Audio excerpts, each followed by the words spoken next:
Hi, my name is Joy O'Shaughnessy and I work for South Dublin County Partnership, and together with my good friend Mary O'Brien from Tusla, also known as Mehel Mary in the Tallaght area, we've put together a short informal programme called For the Family, which is simple tips to improve family life. And who couldn't do with a bit of that right now, particularly as a lot of us are at home. Just to say that between myself and Mary, we have many years experience of running parenting programs and children and family supports, but most importantly, we are both parents ourselves and we completely feel your pain right now. So the For the Family programme was designed to support parents around 4 pillars of family life: play, parenting, health and technology. And as many of you can't attend our programs at the moment, we have decided to bring the program to you. So we're going to have a series of 4 videos, each with the looking at the pillars of family life, and each with just 4 simple messages, and we hope that you get something out of it.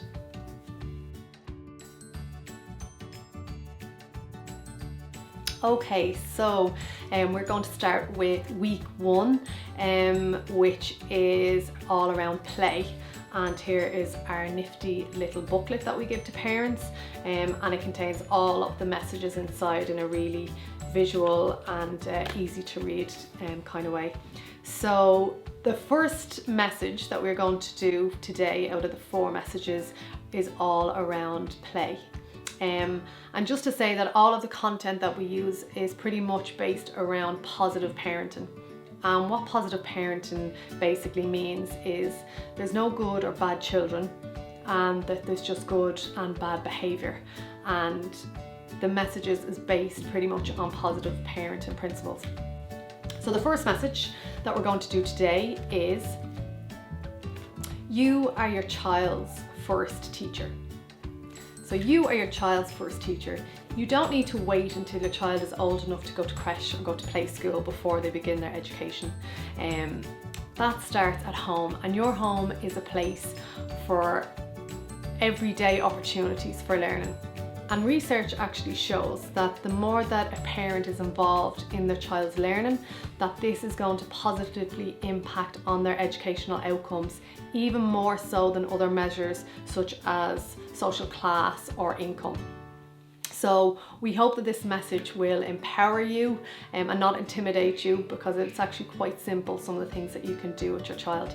And what we are talking about is talking, singing, reading to your child as much as you can.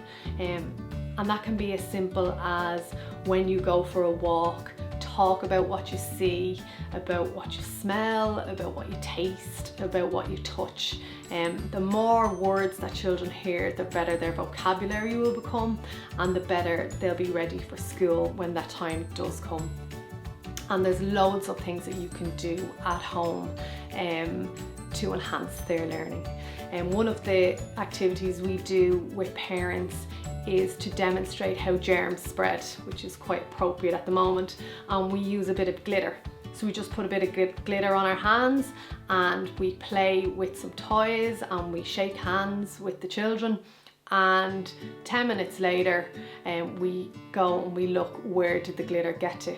And as a parent, if you have ever used glitter, it will be in your eyeballs, it gets everywhere. So it's a really good and fun way to explain how quickly germs can actually spread. And then we follow that up with washing our hands, usually through a song.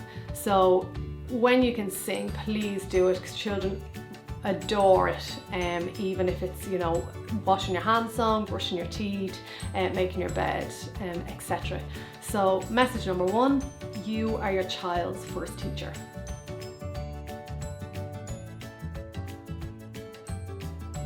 Okay, so now we are on to message number 2 from our session around play. And this message, I personally think, is the secret to parenting. I think it's the most important thing that we can do, and if you were only to remember one message out of the entire 16, it would be this one. And it is 10 minutes of play every day. So I feel this is as important as the saying, an apple a day keeps the doctor away. In my view, 10 minutes of play keep the tantrums at bay. And play is at the very core of children's social, emotional and cognitive development. And not only is it that important, it is actually fun. It allows us to get to know our children better, to bond with them, and to be able to teach them some really important social skills. So we all have quite busy lives, but I think that 10 minutes a day is quite doable. And when we are doing the program, we use an object just to demonstrate this point. So here is our For the Family piggy bank.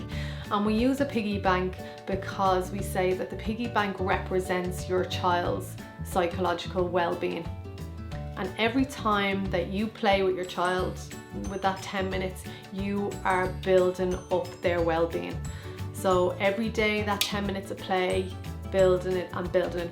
And just like a piggy bank, the payoffs aren't instant, and it will take a while. But the more you do that, the payoffs will come later, and they come in the form of reduced bad behaviour, because children then become to expect the play and they're getting attention from us in a positive way rather than in a negative way. So again, the most important message in relation to parenting and your children is 10 minutes of play every day.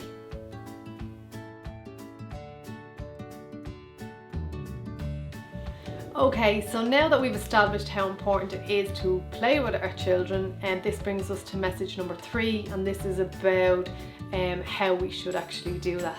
So message 3 is follow their lead. Play should be child-led, which simply means that your child should pick the type of play and pick things that they're interested in. It's not about us, it's about them, and us just supporting them while they do that.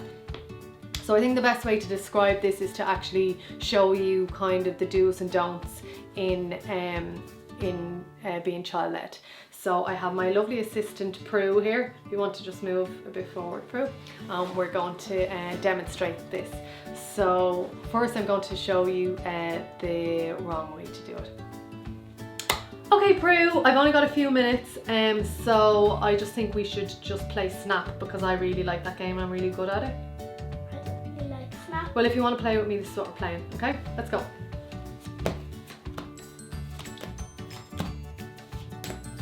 Yes!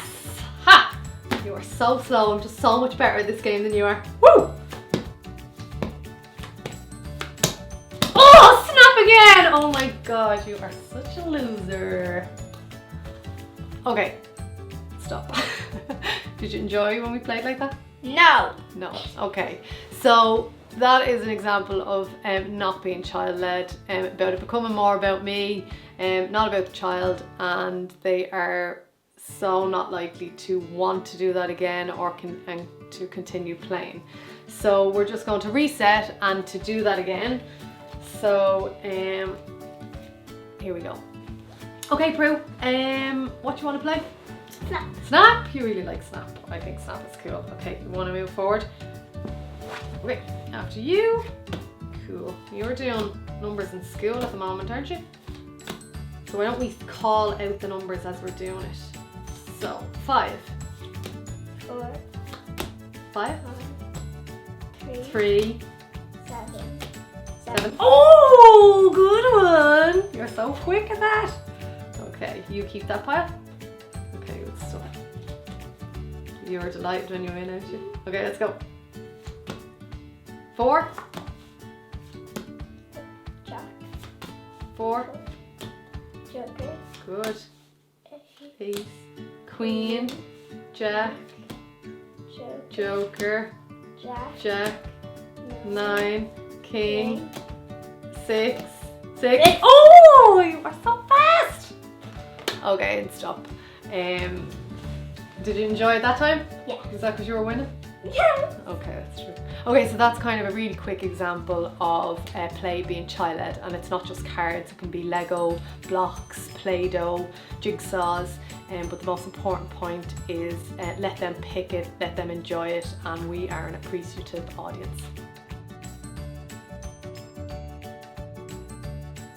And so our final message today, which is a really good one to finish on, and I think it's really, really important, and the message is raise a reader. Reading is just so important to do with your children from a baby right up, and what we're talking about is 10 minutes a day if you can. You can incorporate it into your 10 minutes of play, or even better, put it in with your bedtime routine at night, and you can do it from as early as a baby right up. So you can start with picture stories. Children just love hearing your voice and hearing the words. They actually understand more words than they can say, and try and get them involved in the story. So if it means just turning the page or asking them questions, using silly voices, as well, it's not limited just to books. It can be about reading street signs when you're out, menus, anything that you can do that will enhance their vocabulary, because children that have more vocabulary do better in school. Now, if you have literacy problems yourself, or you're not a good reader yourself, don't worry about that. Irish people are famous all around the world for being excellent storytellers. Our national greeting is "What's the story?" So take the time just to talk about your day, tell stories from your past. If they're anything like my children, they love to hear stories about when they were babies. So I'd encourage you to every day make sure that you are either reading a book or telling a story. So our final message for this week is raise a reader.